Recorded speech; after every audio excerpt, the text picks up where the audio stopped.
సంతోషం, వెళ్ళేటప్పుడు సంతోషమే, వచ్చేటప్పుడు సంతోషమే.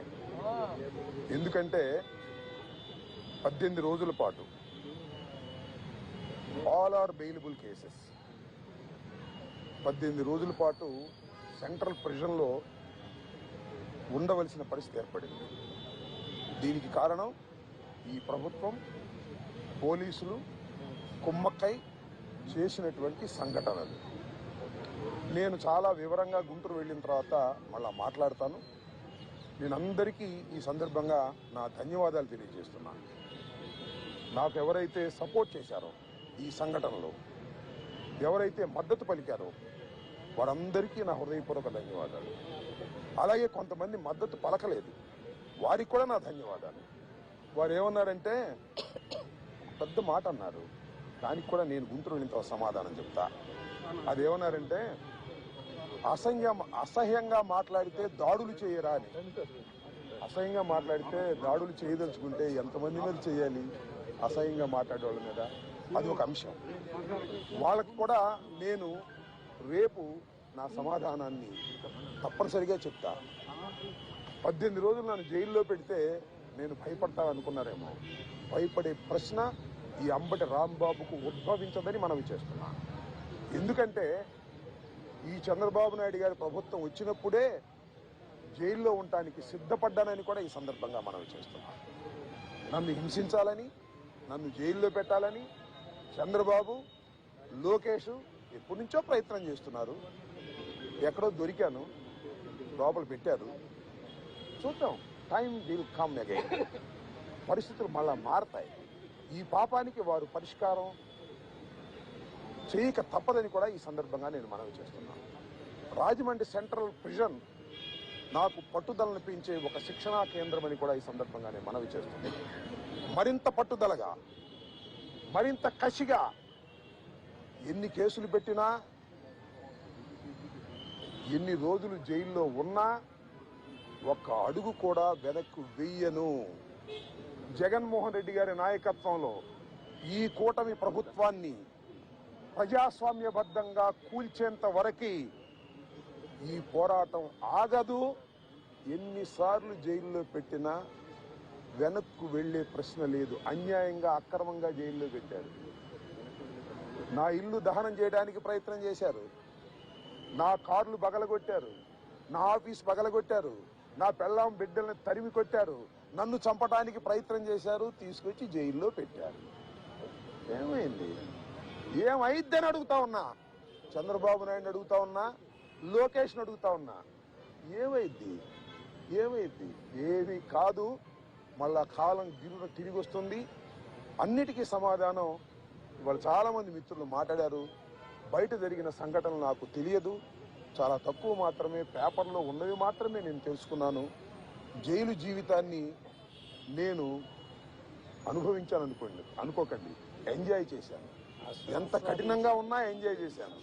ఎందుకంటే ఒక రాజకీయ స్ఫూర్తితో రాజకీయాల్లోకి వచ్చినటువంటి వ్యక్తిని నేను, పట్టుదలగా ముందుకు సాగే వ్యక్తిని జైల్లో పెడితే భయపడిపోయే వ్యక్తిని అంతకంటే కాదు, మరింత ధైర్యంగా పోరాట పటిమతో ముందుకు వెళ్లేటటువంటి వ్యక్తిని కూడా మనవి చేస్తున్నా. ఎప్పుడు ఎక్కడా తప్పు చేయలేదు. పొరపాటు మాట్లాడితే వెంటనే పశ్చాత్తాపడ్డా. పశ్చాత్తాపానికి మించిన ప్రాయచిత్తం లేదంటారే, మరి ఏమిటి? ఎంతమంది పశ్చాత్తాపడ్డారు? నేను తప్ప ఎవరైనా పశ్చాత్తాపడ్డారా అని అడుగుతా ఉన్నా. సరే, ఏది ఏమైనా టైం విల్ డిసైడ్. ఒకటి మాత్రం నేను చెప్పదలుచుకున్నాను, నాకు ఈ సందర్భంగా సపోర్ట్ చేసినటువంటి వారందరికీ కూడా పేరు పేరున నా హృదయపూర్వక నమస్కారాలు, ధన్యవాదాలు. నా పార్టీ కానివారు కూడా నన్ను సపోర్ట్ చేశారు.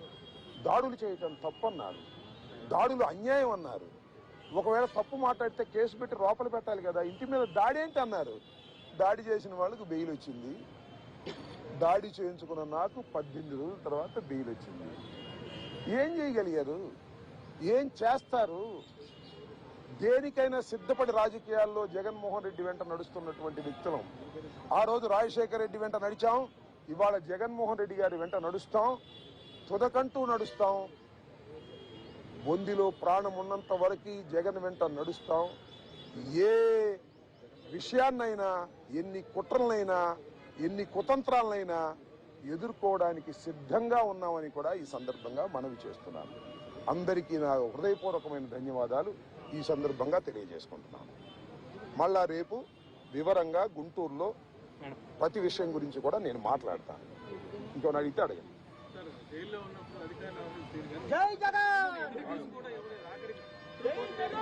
జైల్లో ఉన్నప్పుడు అధికారులు వాళ్ళ రూల్ ప్రకారం పోతారు, అక్కడ ఫుడ్డే పెడతారు. అది నాకు నచ్చినా నచ్చకపోయినా ఆ ఫుడ్డే తింటాను.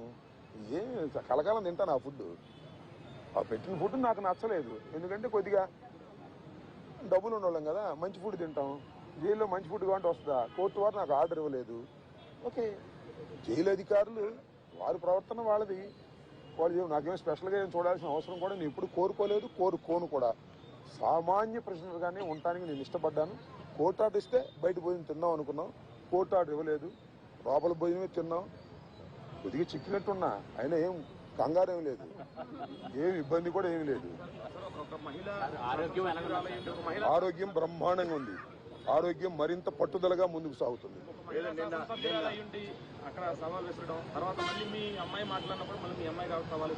సరే, ఇప్పుడు వాళ్ళ గురించి వాళ్ళని ఉపయోగం ఉంది. చంద్రబాబు మానిటర్ చేశాడు, లోకేష్ మానిటర్ చేశాడు దాడిని. కరెక్ట్ గా చెప్తున్నా నేను, చంద్రబాబు లోకేష్ మానిటర్ చేశారు దాడిని. 7 గంటల సేపు నా ఇంటి దగ్గర దాడి జరిగింది. 7 hours పోలీసులు ఉన్నారు అక్కడ. ఇంతకన్నా ప్రజాస్వామ్యంలో ఏం కావాలి చెప్పండి, నాకు అర్థం కాల. 5 గంటలకు వచ్చి 12 గంటలకు వెళ్ళారు. తెలుగుదేశం కార్యకర్తలనండి, దుండగులనండి, దుర్మార్గులనండి, గంజాయి బ్యాచ్ అనండి, పోలీసులందరూ అక్కడే ఉన్నారు. వాళ్ళ సమక్షంలోనే దాడి జరిగింది, వాళ్ళ రక్షణలోనే దాడి జరిగింది. మీ అందరికీ తెలుసు, నేను ప్రత్యేకంగా చెప్పాల్సిన అవసరం లేదు. బట్ నేను 11వ తారీఖున రాత్రి 10:20 నేను అరెస్ట్ అయిన దగ్గర నుంచి ఇప్పుడు వరకు ఏం జరిగిందో బయట ప్రపంచంలో నాకు లిటిల్ నాలెడ్జ్ ఉంది. అంటే పేపర్ నాలెడ్జ్ తప్ప నాకు ఎవరు ఏమీ నాలెడ్జ్ ఇవ్వలేదు. కాబట్టి ఈ నాలెడ్జ్ అంతా తెలుసుకుని రేపు చాలా వివరంగా, చాలా సుదీర్ఘంగా నేను నా ఆవేదననండి, నా కోపం అనండి, నా బాధ అనండి, నా ఆర్గ్యుమెంట్ అనండి ప్రజల ముందు పెడతాను. ఎందుకంటే ప్రజల ముందు ఎందుకు పెట్టాలంటే ప్రజలకు అర్థం కావాలి, నేనేమిటో తెలుసు. అయినా ఇప్పుడు జరిగినటువంటి సంఘటనలో చాలా పత్రికలు రాసినాయి కదా నా మీద, వాటన్నిటికీ ప్రజలకు చెప్పుకోవలసినటువంటి బాధ్యత నాకు ఉంది. కాబట్టి రేపు చాలా క్షుణ్ణంగా చెప్తాను. చెప్పండి. ప్లాన్స్ ఇప్పుడు నా జోగి రమేష్, అమ్మటి రాంబాబు అని కదా, వాళ్ళ విధానమే వైలెన్స్ లోకి వెళ్ళి భయపెట్టాలని ప్రయత్నం చేస్తున్నారు. జైల్లో పెడితే భయపడతాం అనుకుంటున్నారు, ఇళ్ల మీద దాడి జరిగితే భయపడతాం అనుకుంటున్నారు. భయపడ్డారు, నా పిల్లలు భయపడ్డారు, వాస్తవమే కాదని అంటలా. ఇంట్లోకి వచ్చి నా పిల్లలు, నా మనవలు ఉన్నప్పుడు దాడి చేస్తే భయపడతారు ఎవరైనా. పోలీసులు ఏం చెప్పారు తెలుసా మీకు? ఆశ్చర్యపోతారు. సార్ మీరు పారిపోండి సార్, పారిపోండి సార్ అని చెప్పారు. రక్షించాల్సిన పోలీసులు ఆ గంగా వెంకటేశ్వరులు ఆయన, తెలుగుదేశం ఆయన, పారిపోండి సార్ అంటాడు. మీరు గోడ దిగి వెళ్తారా అని చెబుతున్నాను. నన్ను గోడ దిగి ఉండకంటే సావటం బెటరాయా అని చెప్పా. అది నువ్వే కదా దాడి చేస్తున్నావు చెప్పా. ఏంది ఇదంతా? అంతా చాలా వికృతంగా ఆటవిక రాజ్యంగా మీరు చేశారు. వీటన్నిటికీ ప్రజాస్వామ్యంలో అన్నిటికీ సమాధానం వస్తుంది ఒక రోజున. వాడికి తప్పనిసరిగా సమాధానం చెబుతాం.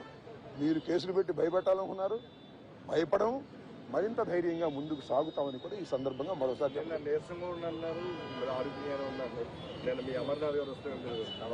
ఆయన గట్ట కనపడ్డానేమో. నేను నీరసంగా ఎప్పుడూ లేను, లోపల ఏది ఇబ్బంది పడలేదు. కాబట్టి బాత్రూమ్ దగ్గర జారి కొద్దిగా పడ్డాను. నా అంతా నేను ఎవరి తప్పు లేదు. ఆ బాత్రూమ్లు అన్నీ ఉంటాయి కదా, మనం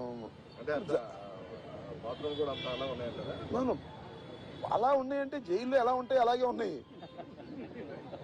దాని గురించి పెద్ద ఏమైనా షవర్ ఉందా? లేదు కదా. So I don't care all these things.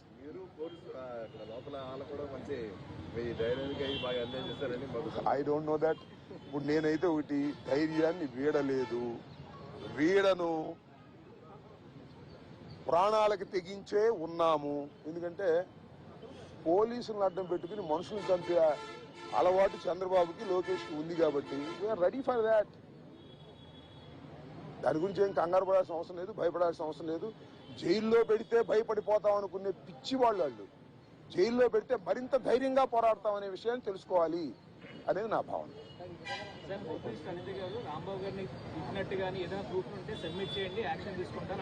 చూశారుగా మీరు, సోషల్ మీడియాలో చూడలేదా? నన్ను తిడతా ఒక ఆమె వీర విహారం చేసింది. వాళ్ళు కళ్ళుండి గుడ్డి వాళ్ళు పక్షపాతంగా వ్యవహరిస్తున్నారు. హోంమంత్రి చేతిలో ఉంది గారి గుడ్డి మైక్ తప్ప. ఆమె మైక్ హోంమంత్రి అంతా లోకేష్ చంద్రబాబు కదా మానిటర్ చేసేది. ఆమెం చేస్తా పాపం, అనితే ఏం చేస్తా.